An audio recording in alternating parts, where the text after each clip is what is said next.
আসসালামু আলাইকুম। সকলকে আমন্ত্রণ আনন্দ টিভি সংবাদে। আপনাদের সঙ্গে আছে আমি কনক শিকদার। চুয়াডাঙ্গায় ১৫০ বোতল ফেনসিডিল সহ আব্দুর রশিদ নামে এক মাদক ব্যবসায়ীকে আটক করেছে র্যাব। শনিবার সকালে চুয়াডাঙ্গার কার্পাসডাঙ্গা থেকে তাকে গ্রেফতার করা হয়।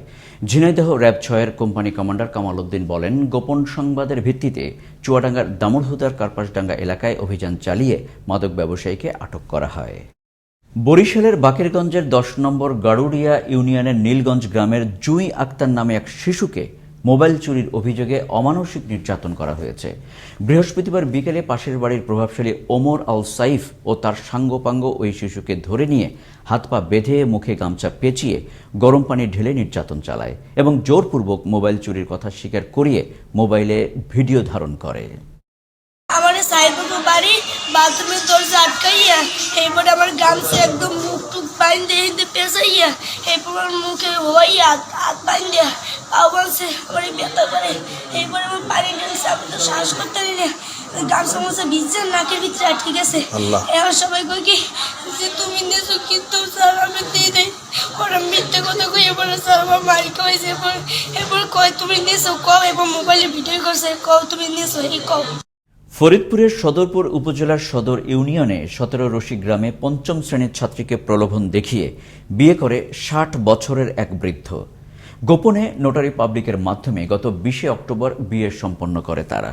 ঘটনাটি জানাজানি হলে খবর পেয়ে শুক্রবার সন্ধ্যায় সদরপুর উপজেলা নির্বাহী কর্মকর্তা ও নির্বাহী ম্যাজিস্ট্রেট পুরবী গোলদার মেয়ের বাড়িতে গিয়ে ঘটনার সত্যতা পেয়ে ভ্রাম্যমাণ আদালত পরিচালনা করে বাল্যবিয়ের দায়ে বৃদ্ধ মোহাম্মদ ফকিরকে ১ বছরের কারাদণ্ড ও ৫০,০০০ টাকা জরিমানা করেন। অপরদিকে বাল্যবিয়েতে সহযোগিতা করায় মেয়ের মা ফাতেমা বেগমকে ৬ মাস এবং মেয়ের নানা নানিকে ১ মাস করে বিনাশ্রম কারাদণ্ড দেন ভ্রাম্যমাণ আদালত।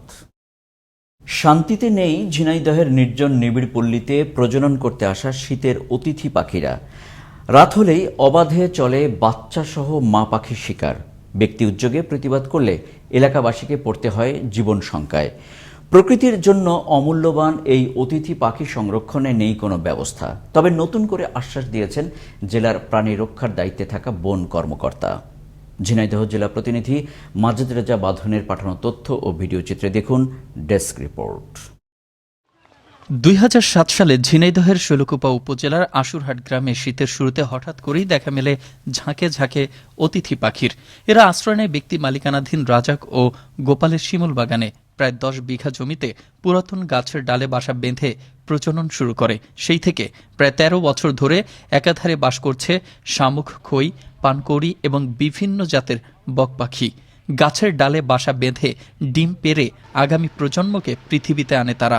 দেশের বিভিন্ন এলাকা থেকে দর্শনার্থীরা সপরিবারে ও বন্ধু বান্ধব সহ দেখতে আসে এসব নানান জাতের পাখিদের। কিন্তু কিছু অসাধু পাখি শিকারী এলাকার প্রভাবশালীদের পরিচয়ে অবাধে শিকার করছে দেশের মূল্যবান এসব অতিথি পাখিদের, যাতে কমতে শুরু করে পাখির সংখ্যা।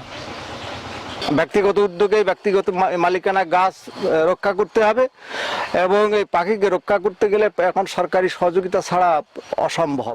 অন্ধকারে চোরা শিকারীরা এসে পাখি পেড়ে নিয়ে যায়, বস্তা বস্তা পাখি চলে গেছে। এবার এদের কোনো নিরাপদ নাই। এরা ১০ বছর ভরে এই জায়গা এরা আসে বাসা বাঁধে। এই পাখিগুলো সংরক্ষণের ব্যবস্থা করেন, এটাই আমাদের আকুল আবেদন এবং বিনীত নিবেদন সরকারের কাছে। পাখি সংরক্ষণের বড় পরিকল্পনা করা হয়েছে গ্রহণ। পাখি শিকার ঠেকাতে অচিরেই কঠোর ব্যবস্থা গ্রহণ করা হবে বলে জানালেন এ কর্মকর্তা। ওই গ্রামটাকে আমরা ইতিমধ্যে চেষ্টা করছি যে পাখি গ্রাম হিসাবে ঘোষণা করা যায় কিনা সরকারি হিসাবে। সেভাবে আমরা ইতিমধ্যে একটা প্রস্তাবও পাঠিয়েছি ঢাকাতে আমাদের এটা হয়েছে বন্যপ্রাণী শাখায়।